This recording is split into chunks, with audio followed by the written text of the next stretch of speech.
If you believe you've witnessed the most intense Formula One crashes, think again.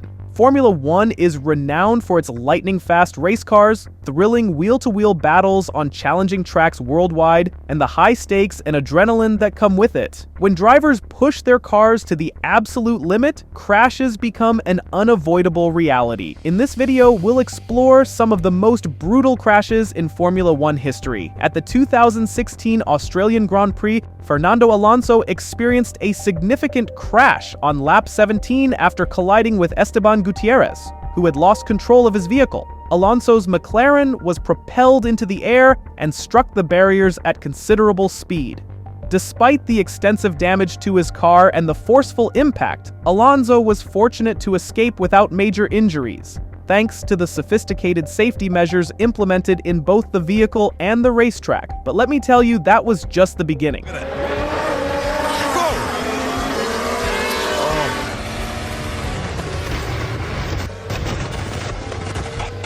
One of the most notorious fire incidents in Formula One history involved Max Verstappen's father, Jos Verstappen. It happened at the 1994 Hockenheim race during what was supposed to be a routine pit stop for Jos. However, things took a terrifying turn when fuel sprayed from the refueling hose and ignited on his overheated car. It quickly escalated into a disaster as flames engulfed Verstappen and his immediate surroundings. Everything went up in flames, Jos recounted. Suddenly, it was dark and black, and I couldn't breathe. Despite this harrowing experience, pit stop refueling continued in Formula One until 2010. Eventually, due to multiple incidents stemming from refueling, it was permanently banned for safety reasons. We've had a fuel splash. Oh my goodness me!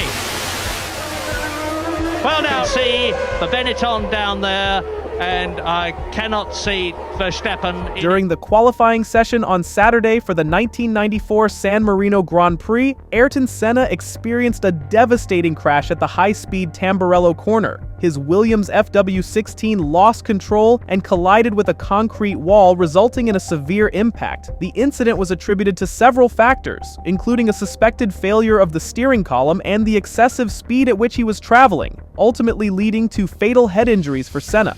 This tragic event, along with another fatal accident involving Roland Ratzenberger earlier that weekend, prompted intense scrutiny of Formula One's safety protocols and initiated significant changes to the sport's safety regulations. You don't get a real appreciation of how fast they're coming through. They carry a lot of speed.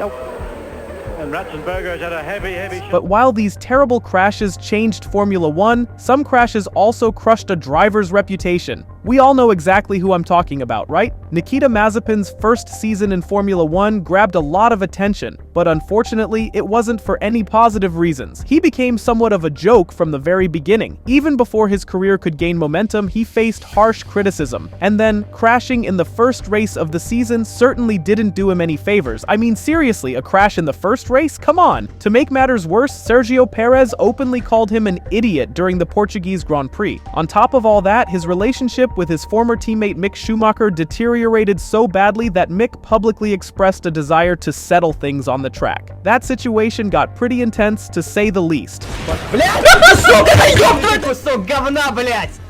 What the fuck? But while one Haas driver's crashes were absurdly frequent, another Haas driver was part of a crash that not only changed his life, but also left a lasting impact on Formula One. During the first lap of the 2020 Bahrain Grand Prix, Romain Grosjean was involved in a horrifying accident. He slammed into a metal barrier at 119 miles per hour, experiencing a staggering peak force of 67 Gs. The impact split his car in two and caused a fiery explosion. Grosjean found himself trapped in the cockpit for 27 agonizing seconds before he finally managed to escape the intense blaze. Reflecting on the incident later, he credited the Halo device for saving his life, underscoring its crucial role in enhancing safety standards in Formula One. Extraordinary.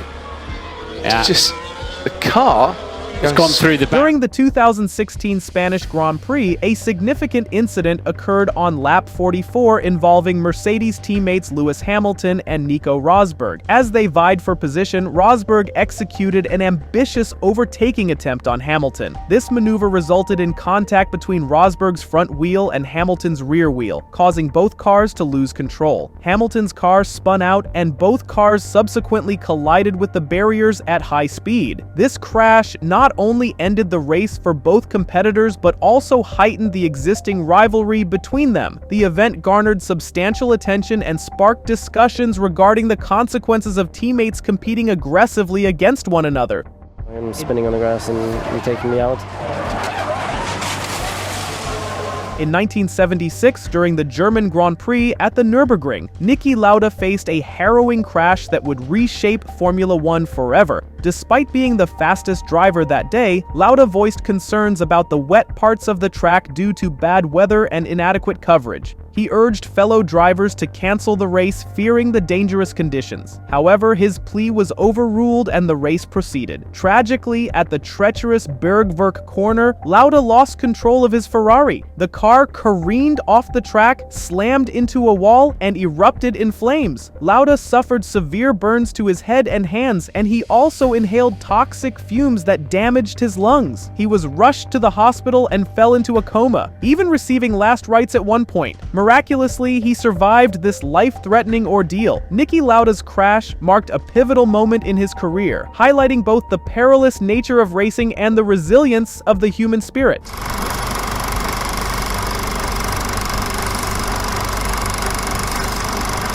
Nicholas Latifi's crashes in the 2021 season became notorious moments, but not in the way he would have wanted. During the Abu Dhabi Grand Prix's final laps, his collision with the barriers dashed Mercedes' hopes as Lewis Hamilton saw his lead diminish. Despite Latifi's apologies, incidents like these cemented his unfortunate reputation, including crashing behind a safety car at Monaco, a rare and puzzling occurrence in Formula One. In another bizarre incident during a practice session at the Japanese Grand Prix, Latifi took a wrong turn, ending up facing the wrong way on the track. His explanation that the car felt strange didn't deflect criticism for the blunder.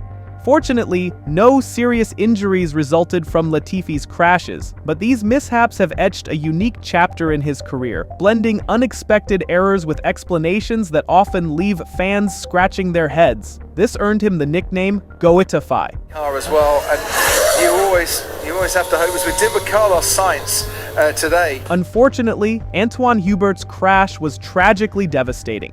During the Belgium Grand Prix in Formula 2, on just the second lap of the race, Hubert collided violently with a barrier near the challenging Eau Rouge turn. The impact was so severe that another driver, Juan Manuel Correa, was unable to avoid colliding with Hubert's car, resulting in a catastrophic wreck. Despite the best efforts of medical teams, Antoine Hubert tragically lost his life due to the injuries sustained in the crash. However, there was another harrowing incident involving a Formula One legend at the same corner.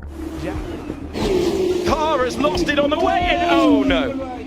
Oh, that's a horrible accident. Jackie Stewart faced a near-fatal moment at the Spa circuit when his car crashed, leaving him trapped upside down with fuel seeping onto his face. Thankfully, two fellow drivers came to his rescue, pulling him from the wreck. This terrifying experience spurred Stewart to become a vocal advocate for driver safety, leading numerous campaigns. Interestingly, Stewart initially believed seatbelts were unnecessary and uncomfortable. However, his perspective evolved as advancements in safety measures, which he championed, saved many lives in the sport. Reflecting on the perilous conditions of early Formula One racing, Stewart recalls the lack of safety features like runoff areas and the presence of hazardous obstacles such as telegraph poles near the track. Jackie Stewart's journey from skeptic to advocate underscores the significant changes in safety standards that have made Formula One a safer sport for drivers over the years. Encountered a fierce rainstorm at the 145 mile an hour. Carlos Sainz's crash during the second practice session at the Monza circuit sparked significant concerns about the effectiveness of seatbelt regulations in Formula One. While navigating the Ascari chicane, Sainz collided heavily with the wall, causing him to be thrust forward towards the steering wheel despite wearing his seatbelt. This alarming incident raised eyebrows among F1 fans worldwide. The FIA responded by acknowledging the unusual nature of Sainz's situation but emphasized that seatbelts are designed to stretch during impacts, which is crucial for minimizing injury risks compared to rigid restraints. Michael Masi, a key figure in race management, underscored this point, stating that seatbelts are engineered to provide elasticity. He highlighted that such incidents prompt thorough investigations to extract lessons for further safety enhancements. While Sainz's crash spurred improvements in safety protocols, another incident involving Red Bull Racing's teammates escalated into a dispute that ultimately led to one of them departing from the team.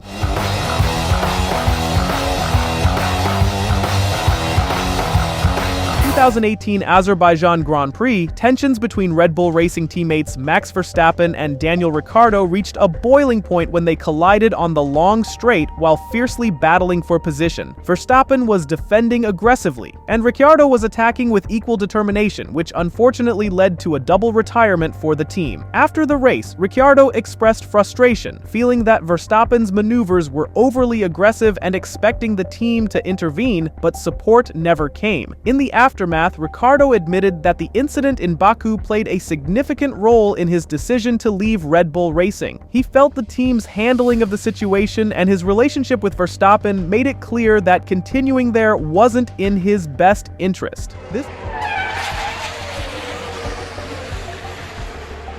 This decision was not without controversy, with team principal Christian Horner suggesting Ricciardo was avoiding the competitive challenge posed by Verstappen. Since then, their careers have taken different paths. Verstappen has become a two-time Formula One world champion with strong prospects for more titles, while Ricciardo eventually returned to Red Bull Racing, but in a different capacity, as a reserve driver for his former teammate. However, the crash at the British Grand Prix involving Guanyu Zhou was on a different level of intensity. In the chaotic moments of the opening lap, George Russell collided with Alfa Romeo's Guanyu Zhou, causing Zhou's car to flip across the track. It slid upside down on its halo device before crashing over a concrete barrier and into a retaining wall. The sight of Zhou skidding upside down for such a distance was chilling. Fortunately, despite the severity of the crash, Guanyu Zhou emerged unharmed. He credited the halo device with saving his life, confirming on social media that its presence made a crucial difference. The halo is just one of many innovations that highlight Formula One's remarkable advancements in safety, innovations that have undoubtedly prevented numerous serious injuries and fatalities over the years. However, Jules Bianchi's promising career took a tragic turn that highlighted critical safety issues in Formula One. While racing in challenging conditions during the Japanese Grand Prix, Bianchi lost control of his car on a rain-soaked track. Tragically, he collided with a 6,500-kilogram crane that was retrieving Adrian Sutil's stranded car from the same corner earlier in the race. The impact, occurring at 78 miles per hour, resulted in severe head injuries from which Bianchi did not recover. This devastating incident prompted the FIA to enact significant safety reforms. Among these changes was the introduction of the 4-hour rule, mandating that races held during daylight must conclude no less than 4 hours before sunset. Additionally, improvements were made to track drainage systems and protocols for handling emergency situations involving heavy machinery on the track. While Bianchi's crash spurred necessary safety advancements in Formula One, there have been instances where drivers' actions have directly influenced rule changes mandated by the FIA.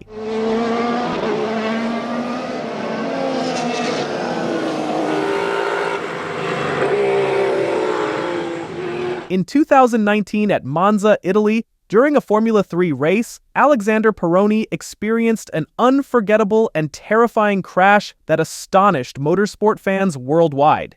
As he approached the final corner, Parabolica, Peroni aimed to use as much of the track as possible, but he encountered an unexpected obstacle just beyond the track limits. A notorious sausage curb had been installed at the edge of the track, strategically placed to catch any car that ventured slightly off course. Unfortunately, Peroni hit this curb at full speed, and what followed was something out of an action movie. His car was launched into the air, as if catapulted. The car somersaulted and spun through the air in a dizzying display of aerobatics, covering a considerable distance before crashing violently into the safety barriers. The impact was monumental, with the car's cockpit taking a severe hit from the barrier and fencing. Miraculously, despite the intensity of the crash and the destruction it caused, Peroni emerged unscathed. It was a crash that defied belief, leaving spectators in awe of both the terrifying spectacle and Peroni's incredible fortune to escape serious injury. That's it for today, and if you want to see the worst crashes in rally racing, click on this video.